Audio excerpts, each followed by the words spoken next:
honestly, I think it's funny, right? That someone can go, you know what, I can do it by myself. Mind you, this is hundreds of thousands of dollars in a purchase that they're only going to do. Most people do 4 or 5 transactions in their life, right? You're only going to do this 4 or 5 times versus someone who's doing it 4, 5, 10, 20, 40 times a month, right? That's a big difference in knowledge, right? And what I think is funny is that when they go buy a car, they go, let me take this to the mechanic so he can go check it out. Yep. Right? And they're like, and that car is maybe $10,000. Let me make sure everything's good with this car. But the moment you talk about a house that's worth hundreds of thousands of dollars, I think I can do it all by myself. I know about roofing and I know about plumbing. Like, no, you really don't. Just because you fixed your leaky pipe one time and right doesn't mean that you really know everything about it, because there's a lot more to it than just does it look okay. Like, there's bones, right? We got to make sure that's good, because even when you go get a loan and we do an appraisal, right, that person that goes out to make sure the house is livable, they're not checking like a home inspection is going to do. Correct. They're not making sure that there's not leaks, right? That the electric panel was not recalled, right? That's big. I've seen some videos of people who've lost their homes. Yeah. And those are all things that if you work with someone who knows what they're doing, and mind you, as a buyer, it doesn't cost you anything, right? But in the money that that they saved, they probably lost a whole lot more money than if they would have worked with you and said, hey, let's do this home inspection. Oh, you know what, guys, this and that, and you would have reduced the price to work that stuff in, or had those things fixed right from the beginning, right? Because that's what we do most of the time. We make sure everything's fixed, and things happen, right? You should always be prepared when you're making a purchase, even after you've closed, because you never know what can happen, right? Yeah.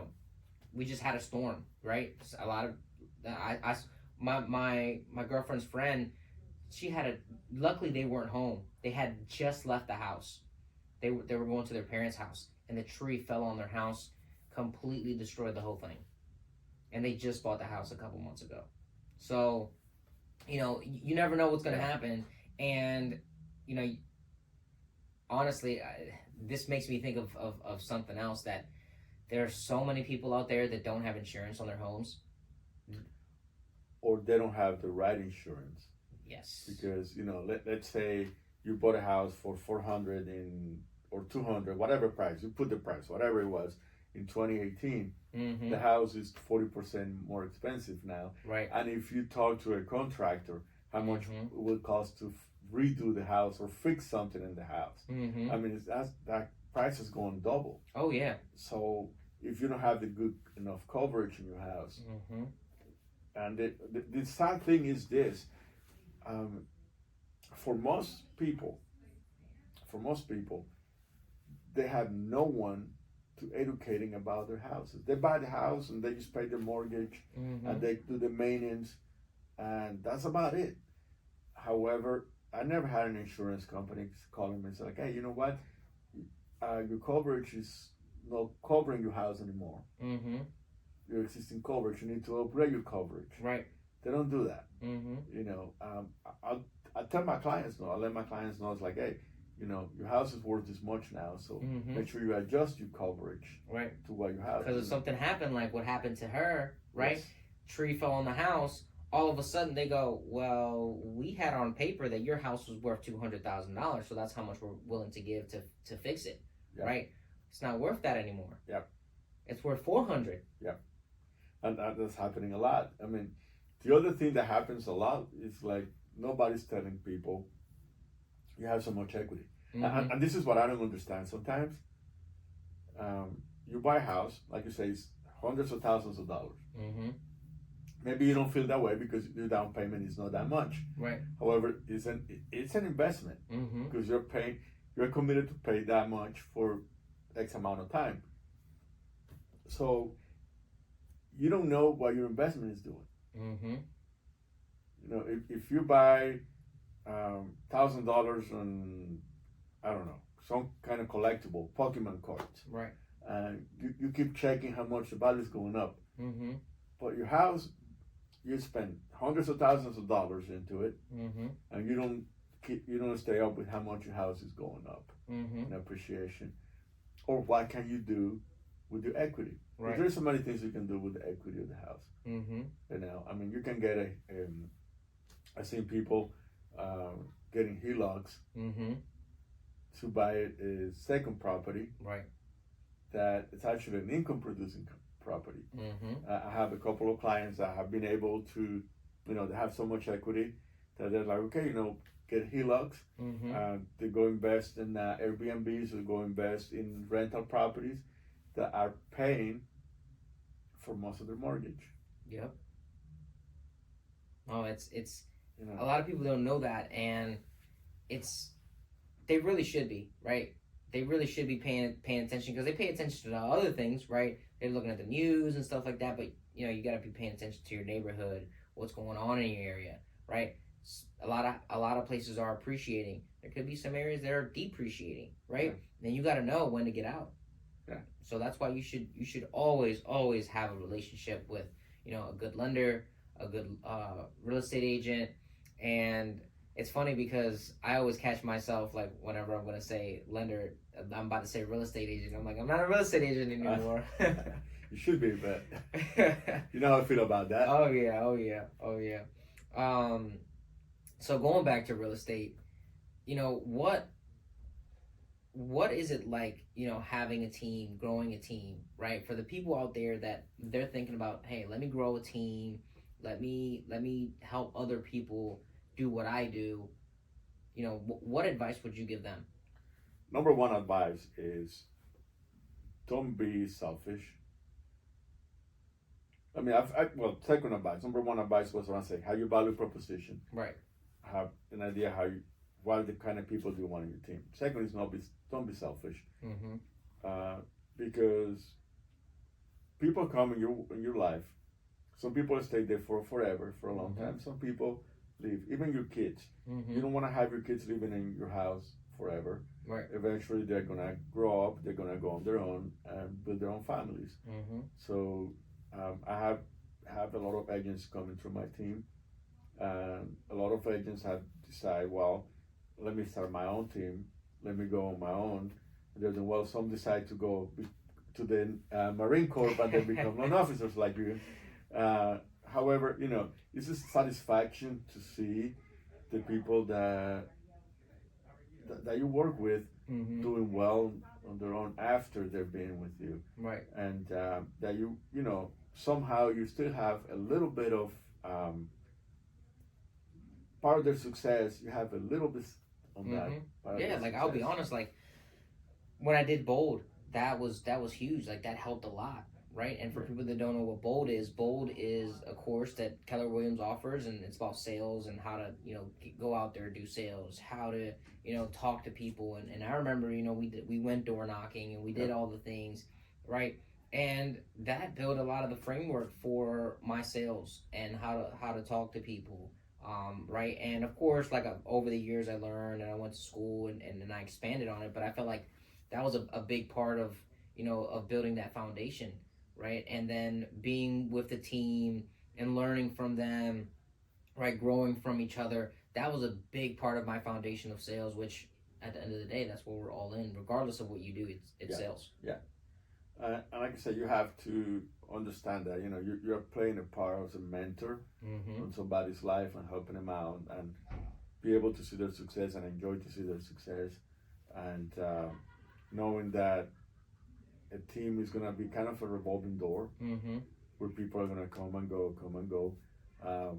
I've been blessed that I would say not everyone, but most of the people that have come through my team, most of the um, agents and staff that has come through my team, we parted ways in good terms. We stay in Mm-hmm. good terms, and I'm happy to see him success. Mm-hmm. So that's been a blessing, Yeah. and always know that you never succeed alone. You Right. always need people Mm-hmm. with you. Having the right people is very important. Right. I mean, look, for example, LeBron James, right? Yep, he's the star. He's out there dunking and doing all those things. But the physical trainers, the ones that do the PT for him, right? Like all the people that are helping him out, the nutritionist, right? All these people have a part in it, and some people forget that the people that are helping are have a big part to do with your success. And it goes right into what you were saying is don't be selfish, right? Because if you're selfish and you're just like me, me, me, me, me, then if you never really help them, they're never going to be able to, you know, they're going to learn what not to do, right? But they're not going to learn what to do. And that's what you want them to walk away with. And I feel like you've done a great job at that, right?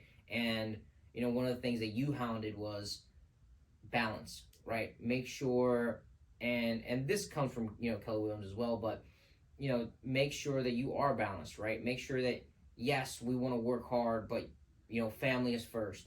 And you also need to take care of yourself. You need to be, taking care of your spiritual being. You need to be, taking care of your physical health, right? You need to make sure that, every part of your life, and it's not just like, hey, here's how to do business, right? Because something that people forget is that if you can't succeed on one part and be completely failing at the other parts, you're not going to feel great. No. You're not. It's like I was mentioning earlier. I had sold a lot of houses with that Rio. Honestly was a little easier because houses were coming at me, and all I had to do was go check, and that was the work. Mm-hmm.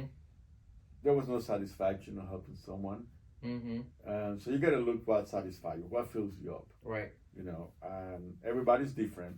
What satisfies you is different. What satisfies me, and that's fine. Mm-hmm. There's no right or wrong. Right. We all have our own things, and you got to look for that. You got to, the business is great, work is great, it's a blessing.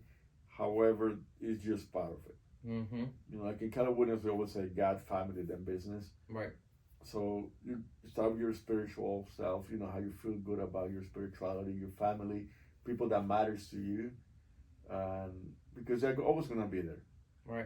That's the thing, your teammates can change, can come and go, clients can come and go, and all that, but your family is always going to be there. Right. God is always going to be there. Right. So they're more important, even in business. One day you're going to stop being a loan officer or a realtor or whatever, and you're going to retire and do something, but God and your family are always going to be there. Yep.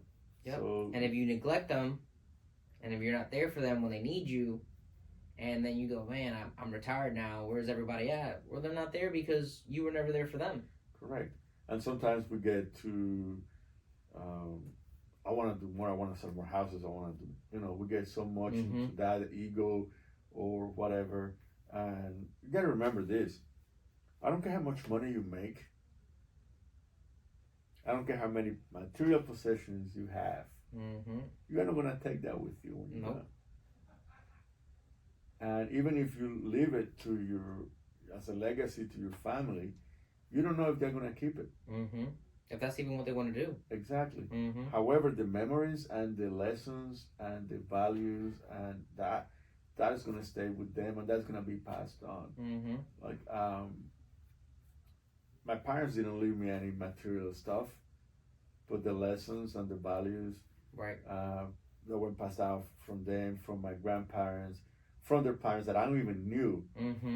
But all the stories and all those lessons being passed down, and all those values, and that is shared with the time. Having the time, I shared those stories, and shared those things, and that's what's important. Right. That's what I always say. When you schedule things, you got to schedule your personal time first. Whatever your thing is, working out. If your thing is meditating, pray. If your thing is cooking. If your thing is playing golf or whatever watching it is. TV, playing video games, whatever it is. Yeah. Book that first, because that's what makes you happy. That's what satisfies you. Then it's family time. It's important to have day nights with your family. Spend time with the people that you love, and then is work. Yep. And it's business, and you got to put a sleep and eat in between as well. Wherever we can fit it Yeah, in. but it's about finding the overall. I mean, there is no 100% balance on everything, Mm-hmm. but it's to be able to feel like, okay, I have 24 hours in a day. Right. I'm going to spend 7 hours of sleep, 1 hour getting my nutrition, Mm-hmm. 1 hour working out, and then I have the rest of the time. What am I going to do with that? Right. How much of that time am I going to have with my family? How much of the time am I going to have at work? And or you can feel like you're content, you're happy with that. Again, it's 24 hours. You're only giving 1 hour to eat, 1 hour to work out, 7 hours to sleep. Mm-hmm. That's why it's 9 hours. So we have 15 hours left. What are we gonna do with those 15 hours? Right. It's gonna be 5 hours working, 5 hours with the family, 5 hours doing something else that we enjoy. Doesn't Mm-hmm. matter. But you gotta figure out like what you're gonna do with that time. Where Right. it's not gonna be like 5 things you wanna do is gonna be perfect in 25 hours, 24 Right. hours. And some days are going to be a little bit, imbalanced, right? Like you might spend a little bit more time with the family today, a little bit more time with work another day, Yeah. a little bit, but on average, right, it should be that, that equal amount. Yeah. Right. Yeah. Right. And I feel like people think about success and they just think money, material possessions. Well, success is also the experiences you have and, your family and your friends and making sure that you're giving the time and the effort that they deserve. And this is the other thing. Sometimes we feel like we had to have these extravagant experiences. Mm-hmm. When I talk to my kids and my wife, sometimes the experience that they remember the most were the simple things. Mm-hmm. Yep. You know, They're going, oh, remember when we went to the park and we saw this, and then everyone starts cracking up laughing, right? Yeah. They don't go, oh, remember when you bought me the brand new phone and I had it, right? Like, Yep. it means nothing. It Yeah. means nothing. It's great that you can do that. That's very, very nice, right? And it does feel good to give, right, nice things to your loved ones, but making sure that you're also giving them the time, the effort, and also finding their love language, right? Yeah. Everyone has a love language. Everybody has a love language, and getting to know your family well so you know their love language. And they know your love language, so Right. the communication stays there. It's important. And also, if you have a team, it's important for you to know the love language as well. Exactly. So you can be able to communicate with them. Yeah, no, I remember right before I was gonna join the team, and you said, "Okay, Vialdi, do this test, and let's see what type of person you are, right?" Yeah. And you were like, "Okay, yeah, you fit here, right?" Yeah. And I don't know if you remember, the what it said, but do you remember that? Honestly, I don't. I have done It was a long time ago. hundreds of those tests with Long through time the ago. years, and it's been a long time. So Yeah. I don't remember exactly what it says. And we have this, good thing about Keller Williams. We have this type of assessments, and I have other tools now as well, where we can figure out like if it doesn't mean that you're a bad employee, you're a bad realtor, you're a bad Mm-hmm. person. It just means like your style is like this, Mm-hmm. my style is like this. Are we gonna be a good match or Right. not? Right. Because if you're both two, alphas trying to have the last word and the last say, you're going to be butting heads. Yeah. Right. And if you don't know that that's why that's happening, right, you can't fix it. Right. But now once you become self-aware of your actions and their actions, now okay, this is what we can do, right? Because you can have two alphas working Yeah. together, right? It's just about learning how to manage those people, and I think that's what those tests help with, is to find out how these people are. So I think that's a great tip for someone looking to have a team, is make sure you know what type of person they are, so that you can make sure that everyone works good together and everyone's self-aware. Hey, it's not about stepping on toes and or walking on eggshells. It's just about treating someone the way that they want to be treated. Yeah. I'm a big sports guy, as you know that. Mm-hmm. I was going to give an example. One of my favorite players in the NFL is Russell Wilson. Russell Wilson was in Seattle, won 2 Super Bowls, won one. He did great things. Then, he wasn't too happy with the way Seattle was going, so he decided to go to Denver. Denver, he went in a different system Mm-hmm. with a different coach. And last year, he did horrible. He did horrible last year. Yeah. Now, they changed the coach. They put players around what he likes to do. This year, he's doing much better. Mm-hmm. And right, knowing your players and how to play them. Yeah. Exactly. Yeah, you need to know what system. And I think this is, I know some people hate certain coaches because they win all the time. Mm-hmm. But that's because they have a system. They know what kind of players they want in their teams. Right. And they go and get those players. Yeah, exactly. That's why they're successful. And speaking about Russell Wilson, he's actually a pretty smart guy. He is. He bought a house. He, I did a video on it, but I think he bought it for like 700 or maybe $1 million, and then he put like 100 or 200 into it, and then he sold it for like another 500. Which, because he's married, he was able to make all that money tax free. Yeah. So he's a pretty smart guy. He's a very smart guy. Or at least he has some really smart people guiding him.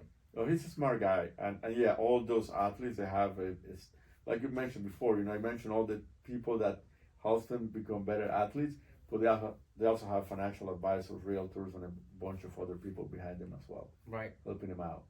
So yeah, they make good decisions. Yeah, exactly. For the most part. All right, well, I feel like we got a lot of great information here. People learned a ton, right? We educated them, on the real estate market, on teams, on brokerages, on becoming successful, building that framework, and everything like that. So, I mean, you got anything else to kind of add to it, Jose? I was gonna say, people are concerned of the market because, like, again, there is a lot of misinformation, there is a lot of noise out there, and talk to a professional. Don't just listen to somebody on YouTube or TikTok giving you advice, because the market, nobody knows where it's going. I remember this expert saying at the beginning of the year that interest rates were going to drop on May 11th. Yeah. Didn't happen. But however, I know a lot of people who were waiting for that. Mm-hmm. For May 11th, so rates will drop and they go buy the first house. Guess what? Rates keep going up, houses keep going up. And if you have to move for whatever reason to better yourself, don't let the house be, the handcuff that won't allow you to move. Don't make your house your jail. Mm-hmm. If you have to move to better your situation for whatever it is, just do it. Mm-hmm. Just do it. Housing is always going to be appreciating for the most part. Rates might come down the road, and you can get your your payments lower. Right. But don't miss out equity. Equity is a huge thing that we don't take advantage because we don't see it. It's not tangible, but it's there. Mm-hmm. It's actually real tangible because you live on that equity. Right. It so, is. So don't wait. If you have to make a move, don't wait, because we don't know what's going to happen tomorrow. Right. Yeah, and I think that's a very, very good tip, because a lot of people think, oh, I'm just going to wait until the market softens up or until prices come down, because they think that, what they saw on TikTok or on the news, that, oh yeah, it's just like 2007. It's not. It's not. From someone that went through it, is this market like 2007? It's not. And the main thing is, there are no crazy loans. Loans are being regulated. Yep. So, very heavily. Yes. So people are not getting the type of loans that they were getting back then. Mm-hmm. And pretty much rates were so low when most people bought or refinanced in 2020, 21. So the payments are affordable. Very. Wages are going up. So, I mean, somebody bought a house in 2020 at a low interest rate. Food, gasoline, and everything else is going up in price, but your house hasn't. Mm-hmm. So you're not gonna foreclose. Mm-mm. You're not gonna foreclose. So foreclosures are not happening like they used to. There's always gonna be somebody who's in trouble. However, they're not happening like they used to in 2007, 2008. Right. So this is a different market. This is a different thing. Employment is high. Yep. Very high. Very low unemployment rate. Yeah. And that's the thing that a lot of people are like, wait, are we in a recession? Because there is a very high, employment rate, right? There's very low unemployment. And usually the dictators of a recession are, high unemployment rates, foreclosures, all those things that signal that businesses are in trouble.